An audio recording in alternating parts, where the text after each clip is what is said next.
నేను నా 10థ్ అయిపోయాక హాస్టల్‌లో ఉండలేక మా ఫాదర్ కాళ్ళ వేళ్ళ పడి మరీ డే స్కాలర్ చేస్తూ, డాక్టర్ అవ్వాలి అనే ప్యాషనేట్‌తో నీట్ కోసం 15 అవర్స్ చదవడం స్టార్ట్ చేశాను.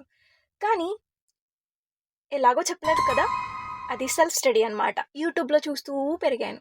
కానీ లాస్ట్‌కి డాక్టరేట్ అయితే రాలేదు కానీ, వచ్చిన థాట్ ఏంటంటే నీటే కాదు మనం ఐఏఎస్ కూడా ప్రిపేర్ అవ్వచ్చు. అంత కంటెంట్ ఉంది యూట్యూబ్‌లో అని చెప్పడం మర్చిపోయాను. నా రైటింగ్ ఎలాగంటే డాక్టర్‌కి ఎక్కువగా, లాయర్‌కి తక్కువగా ఉంటుంది. మీరెలాగో కాబోయే ఫార్మసిస్టులు కాబట్టి ఇప్పటి నుంచే మీకు నా రాతలు అర్థమైతే మీరు నిజంగానే ఫార్మసిస్టులు అయిపోయినట్టే.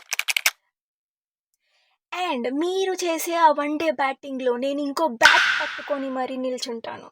చదవడం మీ బాధ్యత కానీ నోట్స్ ఇవ్వడం నా బాధ్యత. ఓకే. నోట్స్ మాత్రమే కాదు, మీకోసం నా experiences, jobs, walk ins, what to choose అనే విషయాల గురించి కూడా మాట్లాడుకుందాం.